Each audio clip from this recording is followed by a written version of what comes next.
여러분 안녕하십니까, 진성호입니다. 이재명 경기도지사는 지금 민주당의 공식 대통령 후보입니다. 그런데 이재명이 중도 하차할 가능성이 있을까요? 자, 오늘 이 경선 결과가 확정된 뒤 무려 14일 만에 이재명 후보와 이낙연 전 대표, 경쟁자였던 2위 이낙연 전 대표가 종로의 한 찻집에서 만났습니다. 이낙연 전 대표는 어젯밤 지지자들 그리고 캠프 의원들한테 보낸 그런 단톡방 메시지를 통해서 지지자들의 마음을 고려하겠다, 이런 취지로 말했습니다. 그래서일까요? 오늘 두 사람이 만났지만 뜻밖의 결과가 나왔습니다. 자, 지금 민주당은 계속 대통령 후보 경선 과정부터 민주당 원팀을 외쳐왔습니다. 그렇지만 결국 원팀은 되지 못할 것 같습니다. 자, 오늘 많은 언론들은 이재명과 이낙연이 만나면 이낙연이 이재명의 선거대책위원장, 선대위원장을 맡을 것으로 예상했습니다. 혼자 맡기 싫으면 공동선대위원장이라도 맡는다.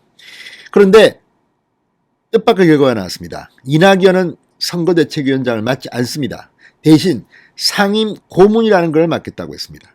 상임고문이 뭐 하는 자리냐? 여기에 대해서도 분명한 답은 나오지 않고 있습니다. 자, 민주당의 원팀, 오늘 종로의 한 찻집에서 두 사람이 만났지만 앞으로 화학적 결합은 쉽지 않아 보입니다. 그런 분위기, 이 회동이 끝난 뒤 함께 참석한 이재명, 이낙연 측 인사로부터도 나왔습니다. 문재인 대통령의 표정이 어두울 것 같습니다. 진성호의 융단 폭격 시작합니다. 더불어민주당을 융단 폭격합니다. 방송에 앞서 아직 진성호 방송의 구독자가 아니신 분들은 붉은색 구독 버튼 눌러주십시오. 더 좋은 방송으로 보답하겠습니다. 자, 이낙연 전 대표가 이재명 후보로부터 선거대책위원회에 참여해달라는 요청을 받고 결국 선대위원장이 아니라 상임고문을 맡기로 했습니다. 고문만 하는 겁니까? 아무튼 상당히 충격적인 회동 결과를 놓고 지금 여의도가 설렙니다.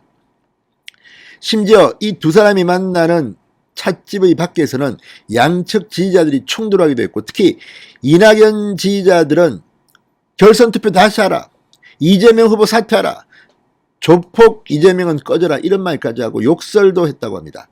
고성이 오갔다고 합니다. 이런 걸 보면 원팀 쉽지 않을 것 같습니다. 이미 여론조사에서도 이낙연 지지자의 40%가 이 민주당 경선 직후 윤석열로 돌아섰다는 그런 분석까지 나왔습니다.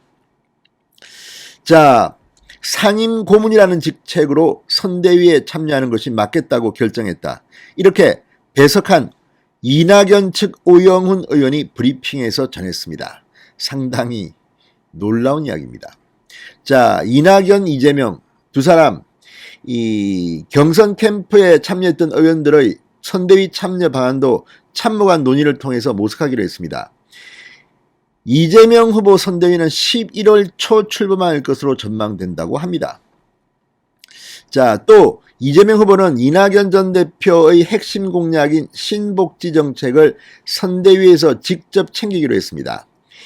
이를 위해 선대위의 후보 직속의 제1위원회를 구성하기로 했고, 이재명 후보가 직접 위원장을 맡기로 했습니다. 그렇지만 이거 뭐 본인이 맡든 말든 이낙연 전 대표의 핵심 공약 신복지 정책을 제대로 하겠습니까?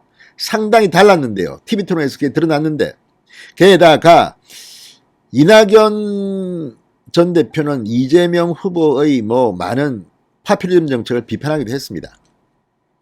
자, 정치권에서는 이낙연에게 이재명이 이 선대위원장을 요청하고 이낙연이 이를 수락할 것이라는 관측이 진작부터 나왔습니다. 그런데 이낙연 전 대표는 전면에 나선다고 보기는 어려운 상임고문을 맡기로 했습니다. 선대위원장을 거부한 것으로 해석됩니다. 상임고문이라면 직접 현장에 나가지 않고 외곽에서 지원하는 것이냐 기자들이 묻자, 이낙연 전 대표 측 오 의원은 그건 당에서 판단할 문제다. 이건 또 무슨 말입니까? 아무튼 입장이 묘하게 됐습니다.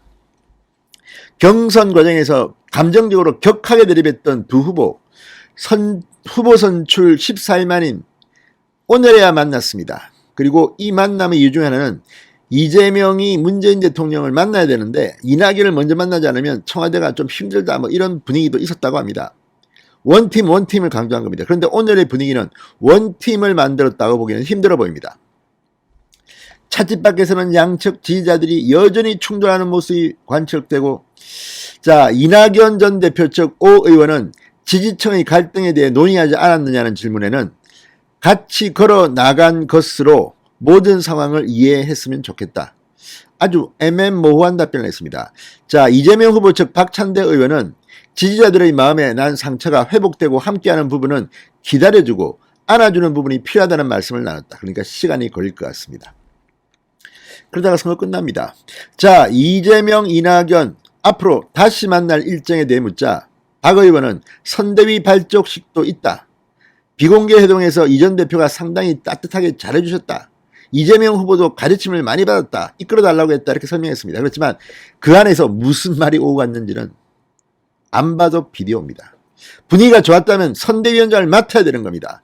지금 이낙연이 선대위원장을 맡지 않았다는 것은 상당히 중요한 함이 민주당의 대선이 망했다는 생각이 불현듯 드는 이유는 무엇일까요? 진성호의 융단 폭격이었습니다. 여러분 감사합니다.